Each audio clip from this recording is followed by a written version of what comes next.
Bonjour, il y a un exercice classique au collège qui consiste à écrire un texte ou une consigne correspondant à une figure donnée.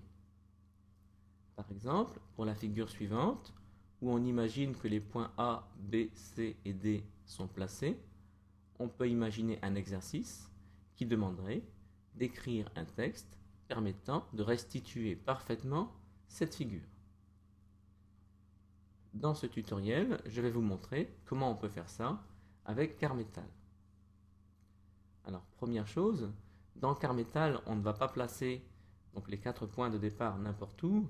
Il faut fixer leur position en utilisant un repère du plan.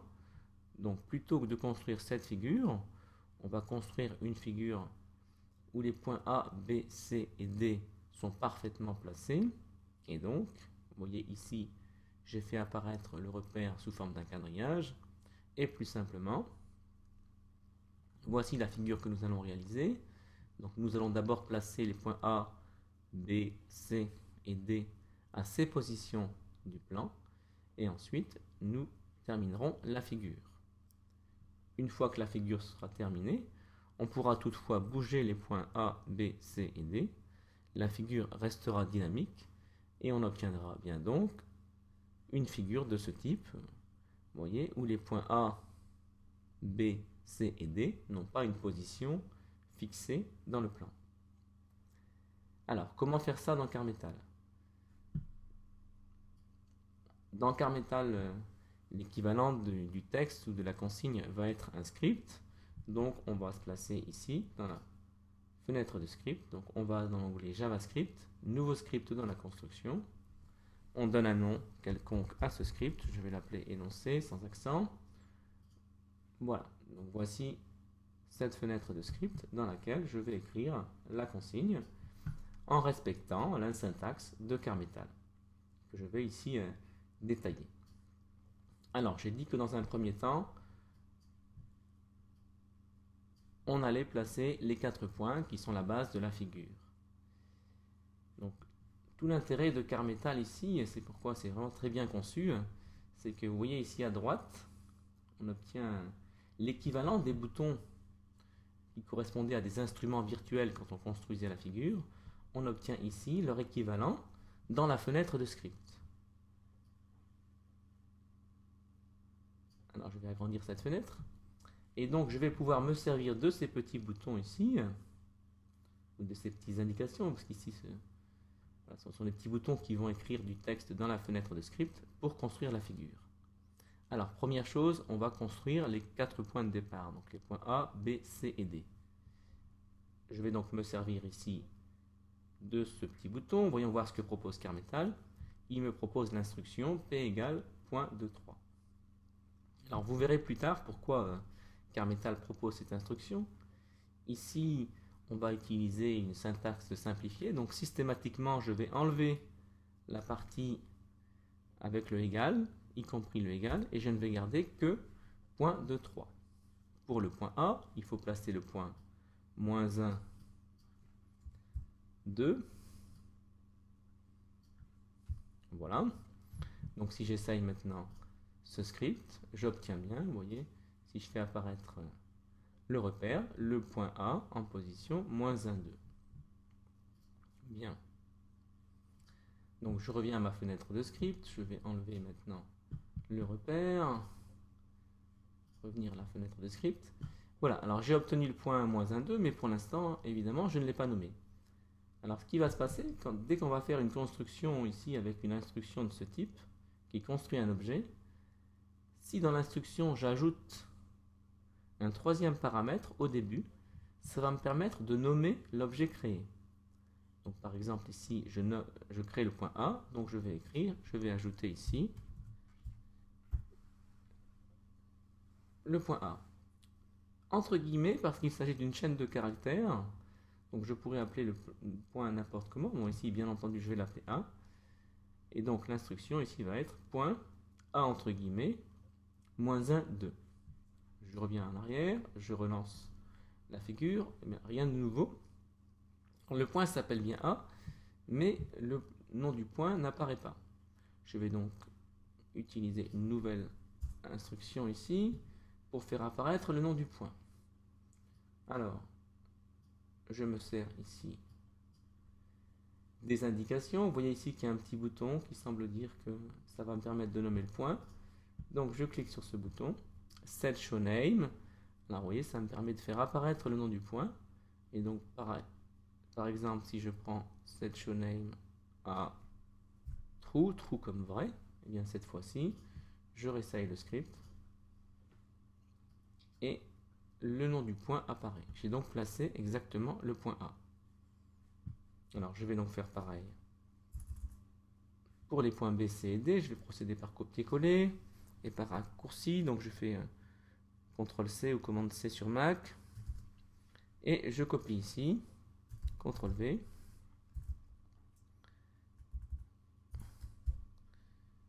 CTRL-V et CTRL-V. Donc, le point A, etc. Donc, ensuite, il y a le point B qui avait pour coordonnées 5, 0. Ensuite, il y avait le point C de coordonnées -4, -4, -1. Et ensuite, il y avait le point D de coordonnées 3, 3.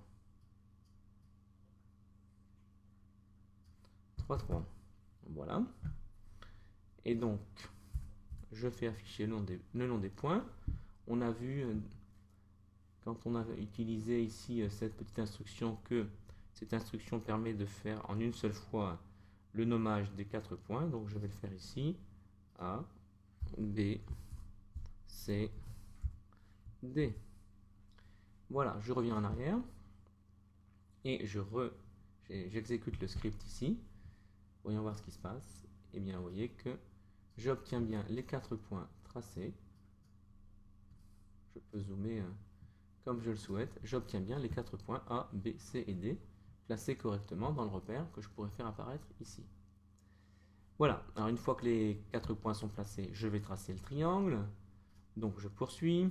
Je trace le triangle. Je vais utiliser cette instruction. Voyons voir ce que propose Carmetal. Il me propose ceci. Donc, comme précédemment, je vais enlever la partie avec le égal. Je vais commencer par tracer le segment AB.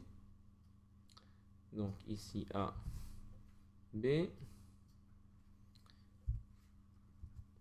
Voilà. Alors je vais nommer ce segment. Alors par une chaîne de caractères au début de l'instruction. Alors je pourrais nommer ce segment n'importe comment, mais je vais le nommer finalement avec les conventions de géométrie, donc entre crochets. Mais attention, comme il s'agit d'une chaîne de caractères, pour Carmetal, crochet AB, ce n'est pas la même chose que crochet BA.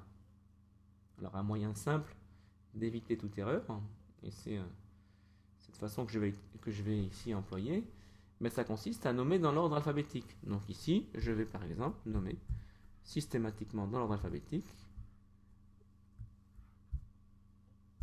Et donc mon segment AB, eh bien je vais l'écrire crochet AB et non pas BA. Et je ferai de la même façon pour tous les objets, droite, segment, etc., que je nommerai de cette façon. Alors je vais en arrière, voyons voir ce qui se passe quand je relance le script. Eh bien vous voyez que ça trace bien le segment AB. Voilà, donc c'est bien, je vais donc pouvoir faire de même. Pour les deux autres côtés du triangle, je copie, je colle, et donc comme je l'ai dit, je trace ensuite le segment AC qui relie à AC, et ensuite le segment BC en respectant l'ordre alphabétique qui relie B à C. Je reviens en arrière, je reviens en avant, et voilà, j'obtiens bien la figure qui est ici. Bien, donc j'ai ma figure de départ, je vais maintenant pouvoir construire le reste de la figure. J'observe un peu la figure, je me rends compte que le point suivant à construire, c'est le point E. Alors ce point E est obtenu à partir d'une parallèle au segment AC, au support du segment AC, passant par D. Donc je vais d'abord construire cette droite parallèle. Je regarde dans les petits boutons ici, je m'aperçois que c'est ce bouton qui correspond à celui-ci dans les instruments virtuels. Donc voyons voir ce que me propose Carmetal. Il me propose parallèle à une droite passant par un point. j'enlève ici ce passage. Je vais donc faire parallèle au segment AC. Donc je reprends ici le segment AC, parallèle à AC, passant par D. Cette droite, je vais lui donner un nom et je vais l'appeler par exemple, eh bien, D entre parenthèses. Voilà, je vais en arrière, je vais en avant, je vais en avant, et vous voyez que Carmital a parfaitement tracé cette parallèle qui va me permettre de placer le point E. Alors le point E, il est obtenu comme intersection de cette droite et du segment AB. Alors je pourrais regarder si ce bouton, si un bouton correspond à cette intersection. En fait non, ici je n'ai pas l'indication, il faut connaître cette instruction. Donc il s'agit du point d'intersection, donc c'est l'instruction intersection. Alors vous voyez que Carmetal reconnaît, il y a un changement de couleur, donc il reconnaît cette instruction. Donc c'est l'intersection de la droite D que j'ai tracée ici et du segment AB. Donc c'est l'intersection et du segment AB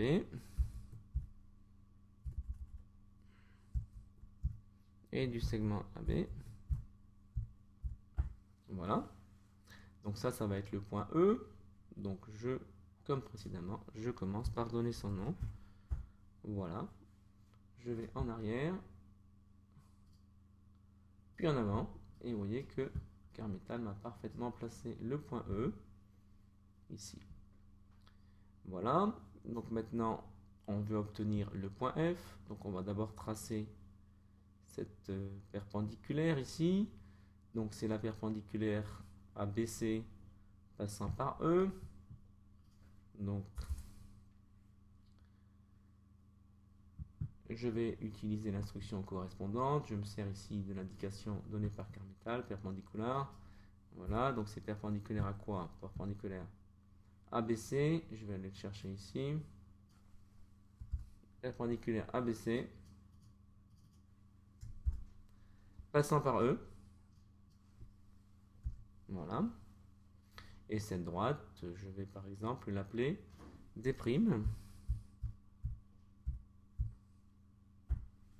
Voilà, je vais en arrière, je vais en avant. Eh bien, il n'a pas tracé cette droite parce que je me suis trompé ici. Je recommence. Je vais en arrière, je vais en avant, je vais en avant.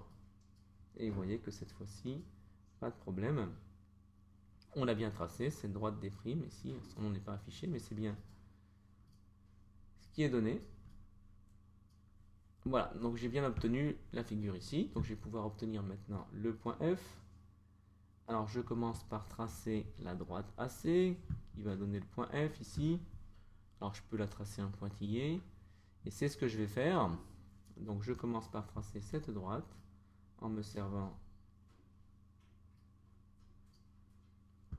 ici de l'instruction correspondante. L'instruction correspondante, c'est la suivante. Voilà. Donc c'est la droite qui passe par A et par C. Voilà. Cette droite, je vais l'appeler eh bien AC. Voilà. Je vais en arrière, je vais en avant. Voilà, Carmetal m'a parfaitement tracé cette droite, à ceci près que je la voulais en pointillé. Je vais donc me servir de l'instruction qui correspond à ceci ici.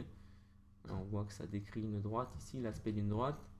Donc j'utilise cette petite instruction correspondant à ce bouton. Donc set thickness, voilà, qui permet de donner l'épaisseur de la droite. Et donc c'est l'épaisseur de la droite AC que je vais fixer à thin, autrement dit à fin, qui correspond ici à pointillé. Je vais en arrière, je vais en avant, et vous voyez que j'obtiens parfaitement cette droite en pointillé. Voilà. Donc je vais maintenant pouvoir placer le point F à l'intersection de cette droite et de la droite D'. Je le fais. Je me place donc ici, donc c'est encore l'intersection, je vais copier ça, le coller ici. Ce point, ça va être le point F, il va être à l'intersection de D' et de la droite AB, non de la droite AC qui est ici.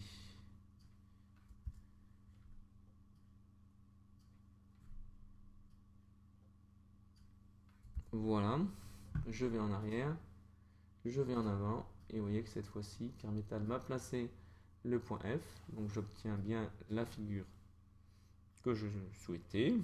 Donc voilà, je pourrais considérer que l'exercice est terminé. Je vais pourquoi pas ajouter l'angle droit ici sur la figure. Donc pour ça, j'ai besoin de ce point. Donc je vais commencer par placer ce point. Alors ce point, c'est le point d'intersection de la droite D' et du segment BC. Donc je reprends ça ici. Voilà. Ce point, je vais l'appeler par exemple G. C'est l'intersection de D' et du segment BC que j'ai tracé précédemment.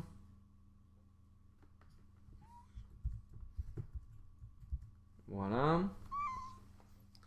Donc, je vais en arrière, je vais en avant, j'obtiens bien le point G.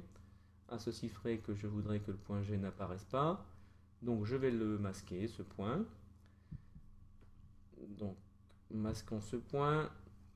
Donc, je m'aperçois ici qu'il y a l'équivalent du masquage sous forme d'une instruction. Donc, je vais venir ici. Et je vais donc dire que le point G ici, je vais le masquer. Donc, set high. Masquer le point, vrai, je masque le point. Je reviens en arrière. Je reviens en avant. Et cette fois-ci, le point G est masqué. Cela dit, il peut toujours être utilisé. C'est ce que je vais faire pour tracer l'angle. Donc, je vais utiliser cette fois-ci le bouton ici me permettant de tracer un angle. Voilà. Donc, cet angle, ça va être l'angle entre E, G que je viens de placer, bien qu'il soit maintenant invisible, et le point B. Voilà. Je reviens en arrière. Je reviens en avant. Et vous voyez que j'obtiens bien mon angle, à ceci près qu'il m'a affiché 90, ce que je ne souhaitais pas. Donc je vais masquer ce 90. Donc pour ce faire, je vais commencer par donner un nom à l'angle, par exemple, angle, ici. Voilà. Et cet angle, je vais demander à ce qu'on n'affiche pas sa valeur. Donc ici, je vais utiliser ce bouton ici, qui me donne set show value. Est-ce qu'on veut montrer la valeur? Et donc je vais dire que set show value de angle, eh bien c'est false. Je ne veux pas qu'on me montre la valeur de l'angle. Je vais en arrière, puis je vais en avant, et j'obtiens cette fois-ci exactement la figure qui est ici. Donc voilà le script complet ici, que je peux ici faire apparaître en plus petit. L'ensemble du script, voilà. Bon, évidemment, ça devient illisible. Donc je vais reprendre plus grand, hein, voilà ici. Vous pourrez refaire ce script par vous-même. Je vais effectivement ici le masquer ce script. Donc voici la figure. On a exactement cette figure-là. Et vous voyez que même si les points au départ ont été placés à un endroit particulier, je peux maintenant les bouger. La figure est dynamique. Par exemple, je peux bouger le point A, bouger le point C, bouger le point B. Donc les 4 points de départ, je peux les bouger. Évidemment, les points qui ont été construits, eux, à partir des points de départ, eux ne peuvent pas être bougés. Donc voilà, on obtient bien un énoncé permettant de construire parfaitement la figure demandée. Voilà, dernière petite chose que l'on peut faire, on peut par exemple s'amuser à appuyer sur le monkey ici, pour bien s'assurer que la figure respecte les données, à savoir que ces droites sont parallèles et que ces droites ici restent perpendiculaires.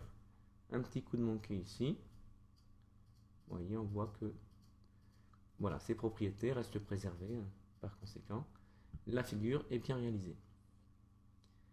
Voilà.